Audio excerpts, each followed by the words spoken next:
Comment est-ce que tu as procédé la dernière fois que tu as voulu amener un peu plus de sexiness, un peu plus de sensualité dans ton couple, avec ton partenaire ou ta compagne?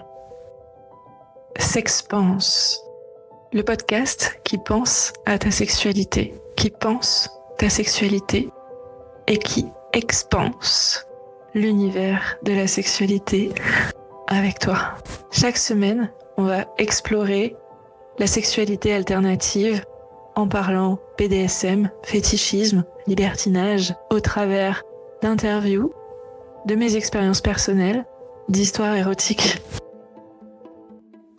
Cette semaine, on va aborder le sujet de comment apporter de la sensualité dans le couple, comment amener un peu plus de kink attitude.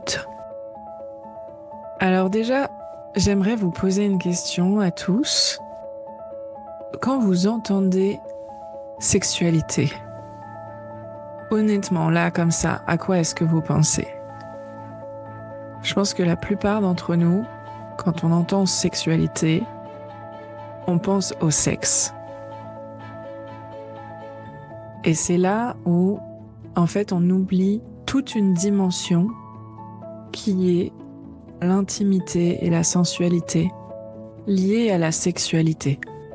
Parce que, bien entendu, l'objectif final, si on réfléchit d'un point de vue animal, c'est de forniquer, de se reproduire. Mais en tant qu'être humain, on est beaucoup plus riche que ça. Et en soi, même les animaux ont des rituels amoureux. On voit les pingouins, ils doivent trouver le plus beau caillou, et c'est celui qui a le plus beau caillou qui va pouvoir pécho, et c'est son caillou qui va être le premier caillou de son nid de cailloux pour poser l'œuf. On a les oiseaux qui chantent la sérénade, on a d'autres oiseaux qui dansent, qui remuent leur plumage. Même au niveau des insectes, on a des danses, on a des combats à mort. Le règne animal est en soi hyper varié sur les rituels amoureux et les rituels de séduction. Même si, bien entendu, l'objectif final, c'est de baiser. Pourquoi je vous parle de ça aujourd'hui ? Parce que je me rends compte en fait en discutant avec mes clients, avec des gens, avec mes amis également, que souvent on ne pense que au rapport charnel. On finit par oublier qu'avant le rapport charnel, il y a un monde immense qui l'entoure et qui va amener un terrain favorable et fertile à une relation corporelle et charnelle. Et ce monde, bien entendu, il peut être vanille, il peut être très classique, tout comme il peut être très kinky. Et on en avait déjà parlé, mais par exemple en BDSM, il n'y a aucune obligation de coucher l'un avec l'autre. Il n'y a même aucune obligation de toucher les parties de l'un et de l'autre. Et tout est dans le consentement.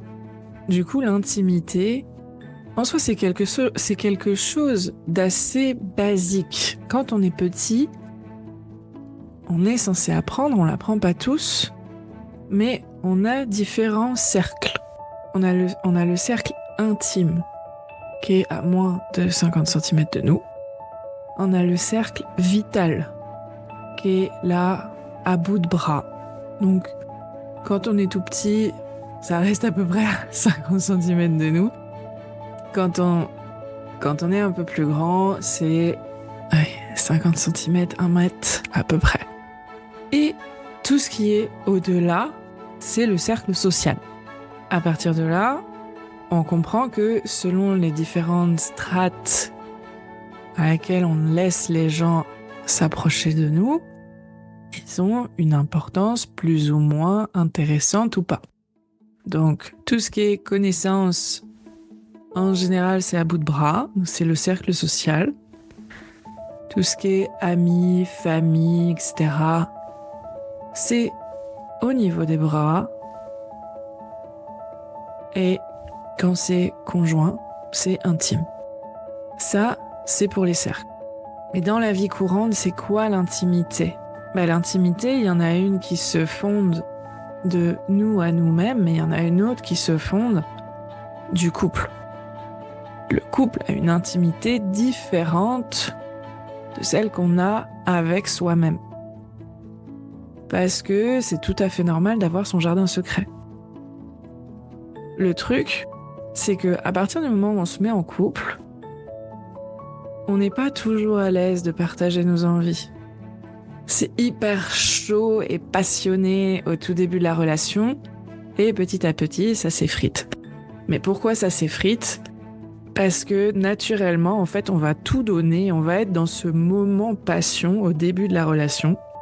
Et tout l'enjeu du couple, pour qu'il arrive à perdurer, c'est ou d'entretenir son intimité, ou d'entretenir ce côté passion. Soit l'un va avec l'autre, mais on pense souvent à l'un ou à l'autre, rarement aux deux. Et souvent, on s'obstine sur le côté passion sans penser à l'intimité. Parce qu'on se dit, ouais, mais pourquoi c'était comme ça avant ? Pourquoi ça l'est plus maintenant ? Et je comprends pas en fait. Enfin, on était hyper chaud, tout le temps à se sauter dessus, tout le temps à se bouffer l'un l'autre. Et aujourd'hui, pas de chagrin, plus rien du tout. Alors bien entendu, il y a des couples qui sont encore très heureux et qui ont toujours des jeux entre eux, une intimité, etc.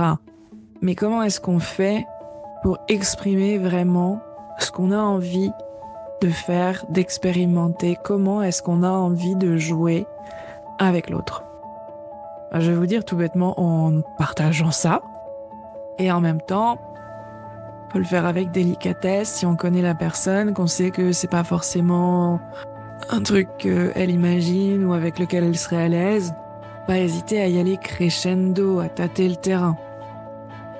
Du coup, comment est-ce qu'on fait pour passer de vanille à kinky à BDSM ? En soi, c'est quoi vanille ? Je vous l'ai partagé dans un épisode précédent, mais moi j'ai découvert ce que c'était vanille vraiment quand j'avais 27 ans. Donc là j'en ai 33, ça fait pas si longtemps. Et en fait, vanille, c'est juste des préliminaires très classiques. Câlin, cuni, fellation, flottage, bisous. Et un rapport charnel et sexuel très classique avec des positions assez basiques du Kama Sutra. Si vous lisez réellement le Kama Sutra, vous allez voir que le Kama Sutra n'est pas vanille, pas jusqu'au bout. Peut-être un petit peu au début, mais clairement pas jusqu'au bout. On reviendra dessus à un moment donné. Du coup, ça c'est la sexualité de base, celle qu'on apprend à l'école, et encore pour ceux qui ont eu la chance d'avoir des cours d'éducation sexuelle, celle qu'on voit la plupart du temps dans les pornos classiques, et celle qu'on imagine, de façon très candide. Qu'est-ce qui fait que on va sur du kinky ? Le kinky, c'est aussi varié que le BDSM, c'est juste pour les gens qui disent ne pas faire de BDSM parce qu'ils n'en font qu'une partie ou parce que pour eux, ils ont une vision très hard et potentiellement un peu gothique et tout du BDSM. Du coup, ils sont en mode non, mais moi je fais pas ça, mais potentiellement ils en font des petits bouts. C'est aussi pour tous ceux qui sont sur une sexualité alternative qui est vraiment à côté, plus fétichiste et autres. Ou tout bêtement un peu vanille, un peu plus hard, mais sans non plus, voilà. Le kinky, c'est hyper varié. On peut faire du pet play, on peut faire du furry, on peut être little, on peut faire des cordes, on peut juste aimer les massages, on peut aimer la cire, on peut aimer un peu tout ce qui nous passe par la tête. En fait, on peut juste aimer napper l'autre de coulis de chocolat et le lécher, ou se faire couvrir de chantilly et se faire bouffer avec la chantilly, ou servir de plateau repas avec des petits sushis. Tout ça, c'est kinky. Tout ça, c'est kinky. Et en même temps, tout ça, ça peut être BDSM. Donc en soi, c'est juste des termes. Voilà. L'idée, c'est de choisir celui qui nous fit le mieux, celui qui nous correspond le plus. Mais le BDSM, quand on dit je fais du BDSM, tout de suite, on se dit oh là là, c'est un truc sérieux et tout, très protocolaire. Oh là là, mais c'est un truc hyper hard en fait. Ça se trouve, il adore se faire fouetter le cul tous les week-ends. Alors qu'en fait, on n'est pas du tout obligé de se faire fouetter le cul tous les week-ends pour faire du BDSM. Le truc le plus important, c'est le consentement. On parle ou de consentement affirmatif ou de consentement enthousiaste. Pourquoi ? Parce que un non, c'est un non, certes, c'est le truc de base, et encore il y a des gens qui ne comprennent pas, qui se disent non, mais en vrai elle a dit non, mais je sentais que c'était un oui derrière. Non, non, non, un non, c'est un non. Mais un ouais, mais bon, je veux bien essayer, mais en même temps, va falloir que tu me guides, hein, parce que moi, je suis pas non plus tout à fait à l'aise, ou je connais pas, donc je te fais confiance. Ça, le oui, mais c'est un non. Il faut que la personne, elle dise mais de fou, j'ai tellement envie d'essayer. Oh, en plus, tu vas me montrer et tout, j'ai totalement confiance en toi, vas-y, on teste. Ça, c'est un oui. Le pourquoi pas, vas-y, ça peut me tenter. Ça, c'est un non. Le ah, je sais pas, j'avoue, je suis tentée et tout. Tu pourrais pas me montrer un petit bout? C'est un non non plus. Il faut un fucking yes. Il faut un oui, un vrai oui. Un oh là là, non mais je meurs tellement d'envie, vas-y, on fait. Il faut vraiment que le oui, ça soit un oui. C'est important. Pourquoi c'est important? Parce que à partir du moment où il y a un doute, à partir du moment où il y a un je sais pas, je trempe le doigt dans l'eau, mais en même temps, est-ce qu'elle est chaude, est-ce qu'elle est froide? Bah en fait, c'est qu'on n'est pas vraiment prêt.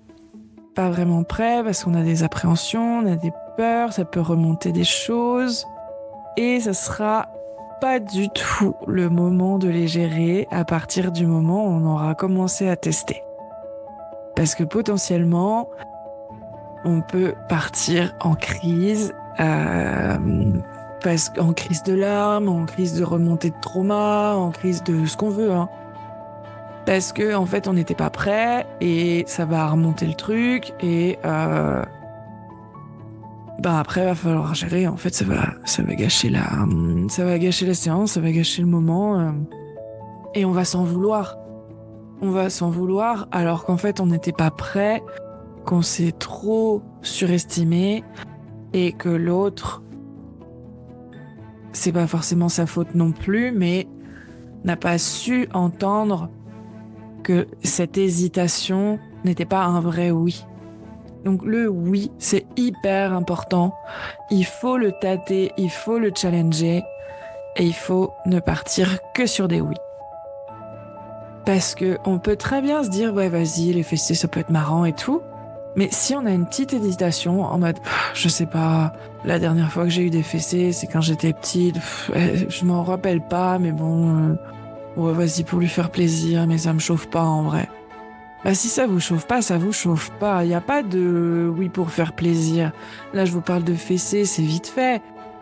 Mais bien que pour autant, quelqu'un qui reçoit des fessées alors qu'il en veut pas, ça peut être très humiliant.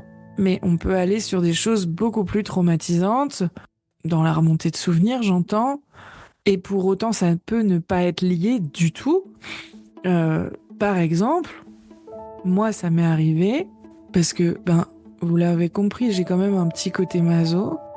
Et chercher la douleur jusqu'à un certain point, c'est quelque chose qui, moi, me plaît beaucoup. Mais au début, ça m'a remonté beaucoup de choses. Il y a beaucoup de choses que je somatisais qui sont remontées.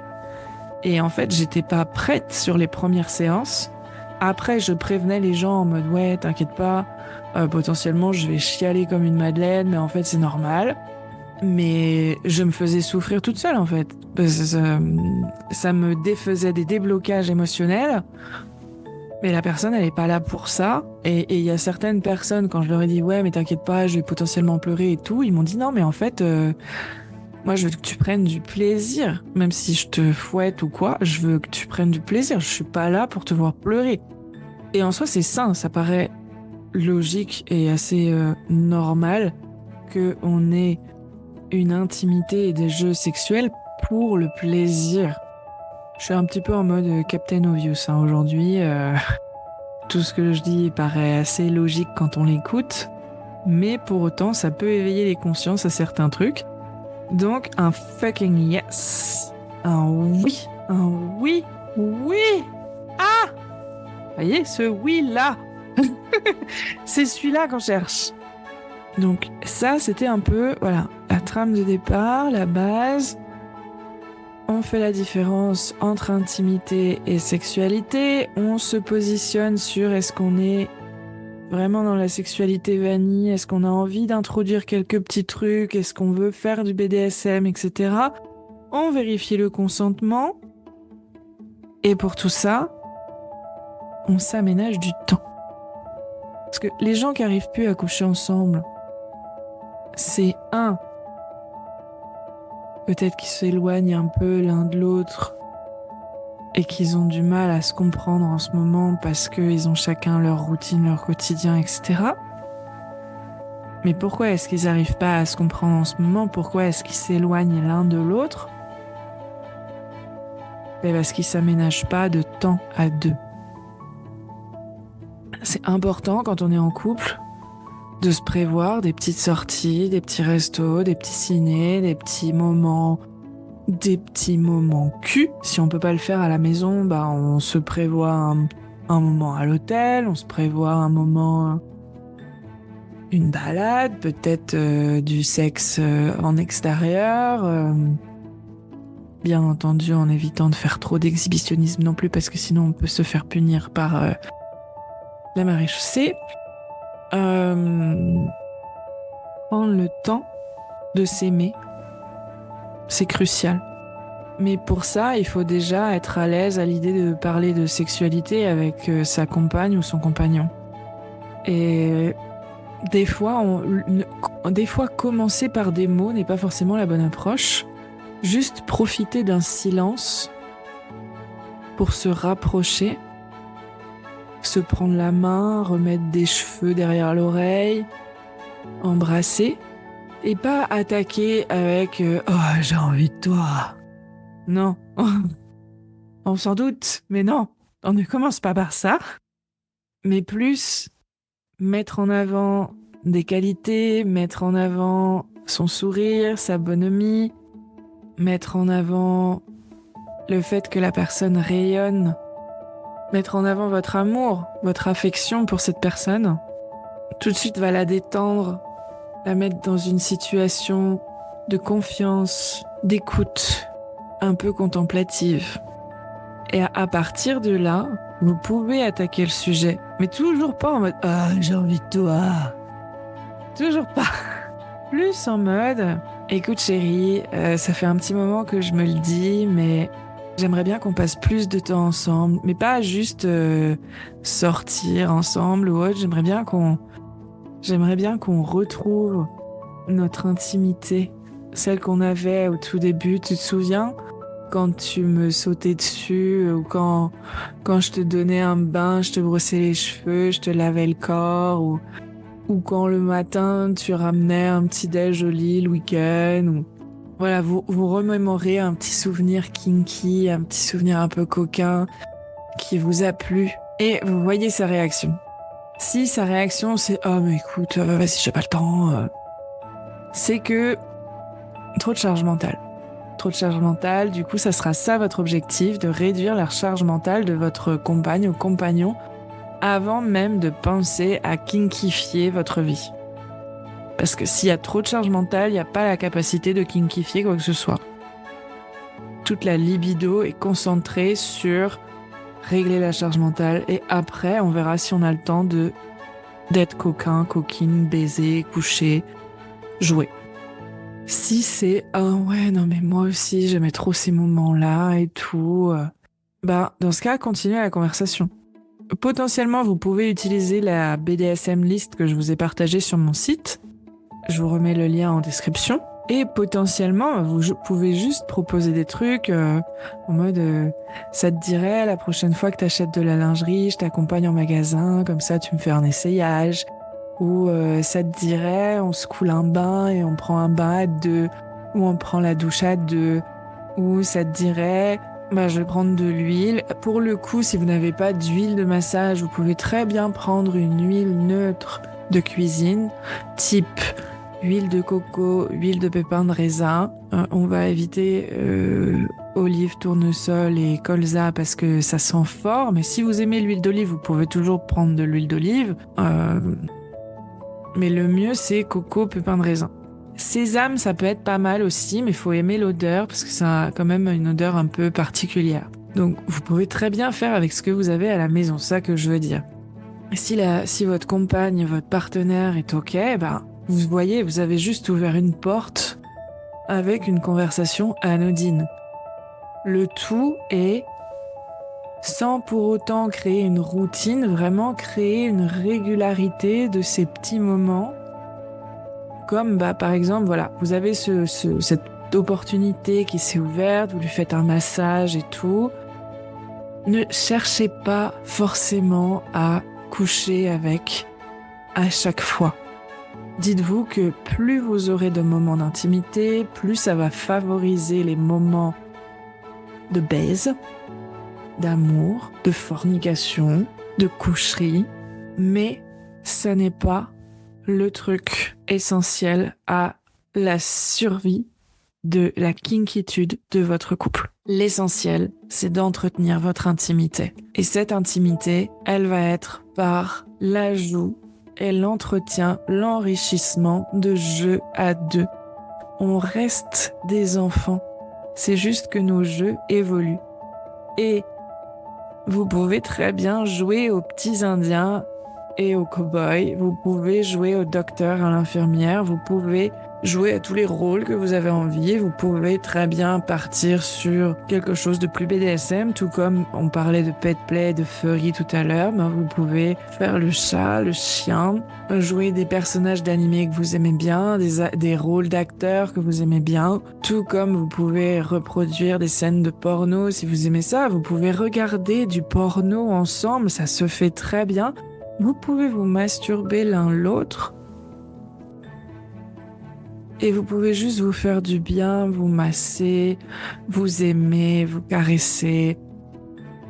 Vous aimer, j'entends dans le sens vous allez être affectueux l'un envers l'autre, honorer, glorifier, aimer le corps de l'autre sans pour autant coucher l'un avec l'autre.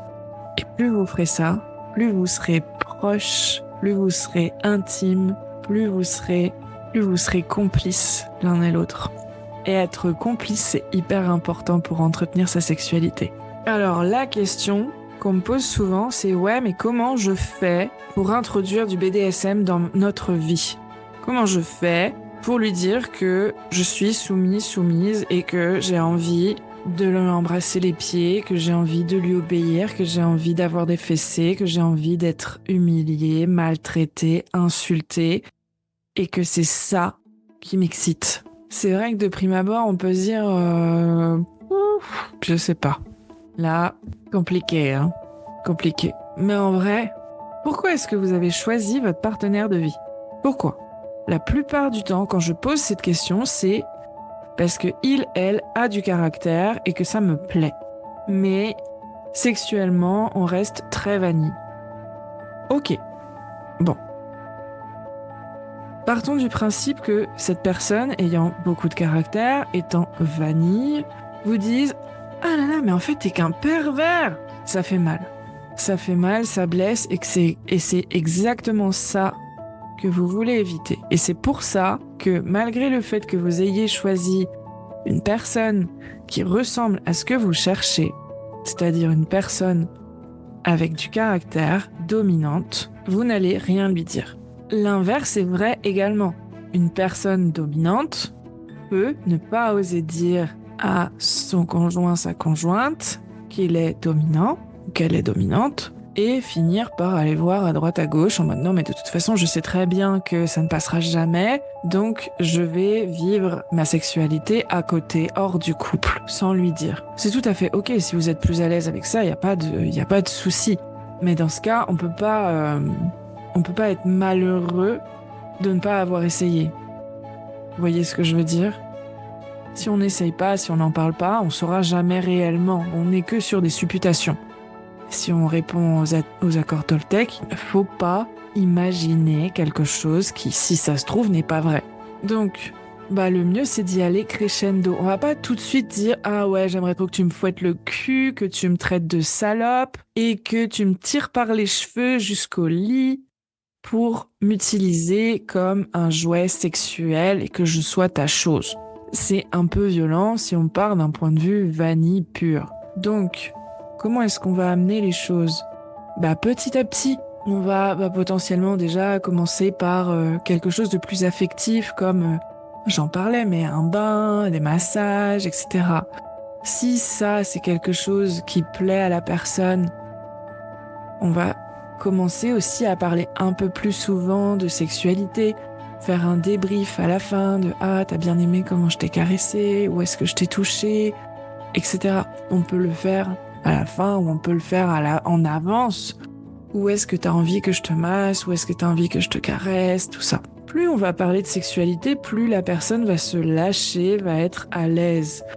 Si ce n'est pas le cas, c'est que derrière, il y a des choses difficiles dans sa vie qui font qu'il y a un blocage, potentiellement que dans sa famille c'était tabou, qu'elle a vécu ou qu'il a vécu des choses difficiles. Dans ces cas-là, le mieux, c'est d'inviter de façon délicate la personne à se faire accompagner sur ces sujets-là. Parce que oui, en couple, bien sûr qu'on va réussir à avancer à deux sur différents sujets.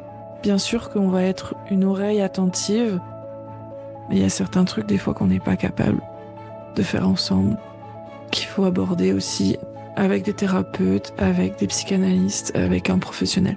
Donc, pour celles et ceux qui ont envie, je suis là. Vous pouvez toujours me contacter. Puis si vous préférez quelqu'un d'autre, il y en a des tas. Le plus important, c'est d'orienter et de choisir une personne qui convient. Donc, l'introduction au BDSM, l'introduction au kink, ça se fait petit à petit. Il faut y aller crescendo, c'est important. On va, donc comme je vous disais, faire des choses assez anodines au départ.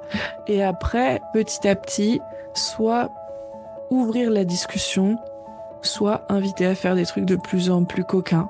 Aller dans un sex shop, aller dans un sauna libertin, coucher de façon impromptue dans des endroits comme quand on est ado, qu'on a envie de se faire une pipe au cinéma, qu'on a envie de coucher dehors entre deux voitures ou dans un parc ou dans un champ ou dans la voiture.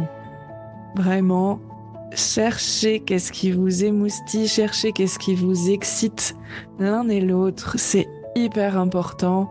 Remettez-vous dans cette situation d'amoureux, amoureuse, passionné, coquin, coquine.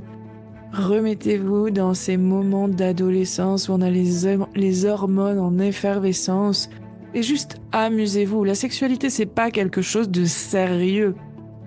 La sexualité, c'est le fait de s'amuser, de juste prendre son pied, peu importe les états d'âme, peu importe les qu'en dira-t-on, peu importe les conventions, on s'en fout.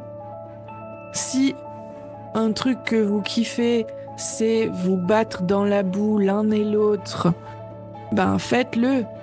La lutte érotique, ça existe, c'est hyper chaud, hyper sensuel. Il n'y a pas forcément besoin de boue, mais bon, dans la boue, tout est plus sexy, je trouve. Donc, amusez-vous. Vous pouvez également vous peinturlurer littéralement avec de la peinture. Le body painting, c'est hyper sensuel. Vous pouvez le faire avec du chocolat, comme j'ai proposé à Pâques. C'est hyper sexy, c'est hyper sensuel, c'est très gourmand. Vous pouvez le faire avec de la confiture. Vous pouvez également vous encorder, vous pouvez vous exciter avec des sextoys. Il y a des gens qui s'habillent en full combi lycra parce que c'est une sensation de dingue d'être couvert de ce tissu et en même temps ce tissu qui exacerbe les sensations. Il y a vraiment un monde immense et infini qui s'ouvre à vous à partir du moment où vous lâchez prise et où vous prenez plus la tête sur votre sexualité. Et n'hésitez pas à tester des choses incongrues. Si ça vous attire, si ça vous titille, si ça suscite de la curiosité en vous comme en votre partenaire, testez, renseignez-vous avant, mais testez. Parce que vous saurez pas, c'est comme les enfants qui font « Ah, j'aime pas les brocolis !» Ah, si ça se trouve, une fois qu'il va manger des brocolis, il va kiffer. Donc, le maître mot de cet épisode, c'est juste lâcher prise, kiffer, suivez vos intuitions, suivez vos envies et éclatez-vous. Si ce podcast te plaît, je te propose de laisser des petites étoiles parce que ça m'aidera à gagner en visibilité et faire en sorte que d'autres personnes qui sont intéressées par les mêmes sujets que toi puissent entendre ce que j'ai à partager sur ce podcast.